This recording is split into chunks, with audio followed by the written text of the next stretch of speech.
আমাদের একটা টেকসই সমাধান কিভাবে করা যায় এটাকে সরকারের অগ্রাধিকার হিসাবে বিবেচনা করতে নিয়ে এ ব্যাপারে গ্রহণ করবে।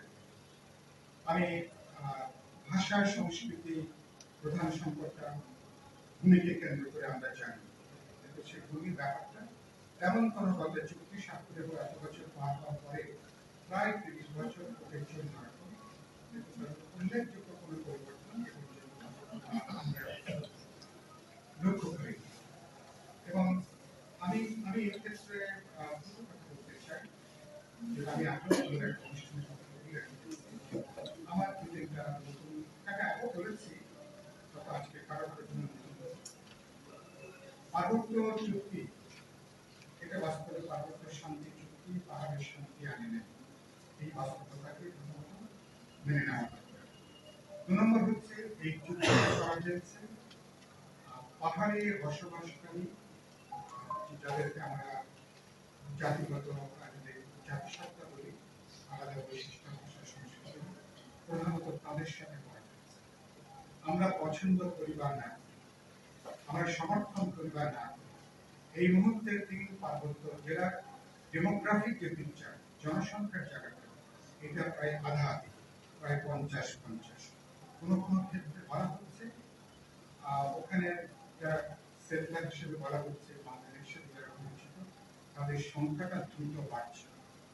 এবং এ হারে যদি বাড়তে থাকে আগামী ২০, ২৫, ৩০, ৫০ বছরে আশঙ্কা আছে পাহাড়ের মানুষরা যারা জাতিগত সংখ্যালঘু বলে আমাদের জাতিসত্তা বলে, তারা আরো বিদারণভাবে সংখ্যালঘুতে পরিণত হওয়ার আশঙ্কা আছে।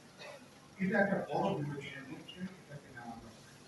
৩ নম্বর হচ্ছে আপনি তাদের অর্থের জনগোষ্ঠী, যেটা আগে বললেন, গোটা আলোচনা, গোটা সমঝোতা, গোটা চুক্তির মধ্যে এই মানুষগুলো নাই। এবং পাহাড়ে এখন যে অশান্তি এবং সামরিক বাহিনী যে অজুহাতে, ল এনফোর্সিং বাহিনী যে অজুহাতে, একদিকে নিরাপত্তা, আরেকদিকে সেখানে জাতিগত এই জাতিসত্তার সাথে বাঙালিদের যে অব্যাহত যে সংঘাত সংঘর্ষ, এটা প্রায়শই এটা সশস্ত্র, এটা রূপ নিচ্ছে, প্রাণঘাতের রূপ নিচ্ছে। এই অ্যাসপেক্টটা আজকেও আলোচনায় খুব বেশি গুরুত্ব পায়নি। এটাকে বিশেষ বিবেচনা, বিশেষ মনোযোগ, বিশেষ গুরুত্ব এটাকে নেওয়া দরকার। আমি আগের একটা সভাতে বলেছিলাম, পার্টিগতভাবে এটাকে আমরা এখন পাবলিকলি কথা বলি, কিছু কিছু আলোচনায় কথাটা আমরা নিয়ে এসেছি। আমাদের ব্যাপারে একটা সাব কমিটি আছে আমাদের ইন্টারাক্সের কমিটিতে নিয়ে, ওখানে আমরা আলোচনা করছি।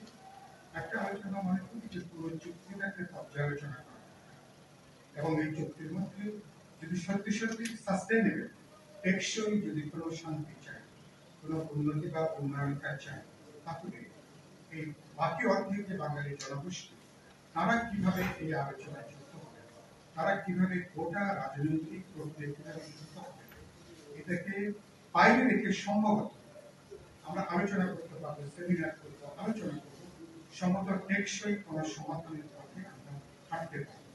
এটাকে বিশেষ বিবেচনা, অগ্রাধিকার এটাকে দাবি করে আমার আজকের জন্য সুনির্দিষ্ট প্রস্তাবনা আমাদের সরকার, যে সরকার বিএনপি এখন যারা ক্ষমতায় আছেন, তারা এ ব্যাপারে তারা একটা পার্বত্য চট্টগ্রাম নিয়ে তারা একটা জাতীয় কমিশন গঠন করতে পারেন, একটা জাতীয় কমিশন গঠন করতে পারেন কিনা। এবং যারা শুরু থেকে উল্লেখ করলেন না যে জয়রহমান সাহেব আলোচনাটা শুরু করেছিলেন ৯৬ সালে আওয়ামী লীগের পরিবর্তে বিএনপি ক্ষমতা আসলো, তারা হয়তো এক ধরনের চুক্তি তারাও করতেন। মূল আলোচনাটা হয়েছে ৯১ থেকে ৯৬ বছর। এবং যেখানে আমার মনে আছে পার্টি করতেন রাশেদ খান মেহরান, আমার মনে আছে প্রায় প্রতি মাসে একবার দুবার করে এবং সেখানে তিনি সেখানে অংশ নিয়েছেন। তো আমি মনে করি এ ব্যাপারে এখনকার প্রেক্ষিতে সরকার গোটা পার্বত্য ইস্যুকে কেন্দ্র করে একটা জাতীয় কমিশন গঠন করে, যে কমিশনে তারা অংশ নেবেন অবশ্যই জাতিগত ওখানে পাহাড়ের যে জাতিগত সম্প্রদায় আছেন, তাদের প্রতিনিধিরা, সমাজের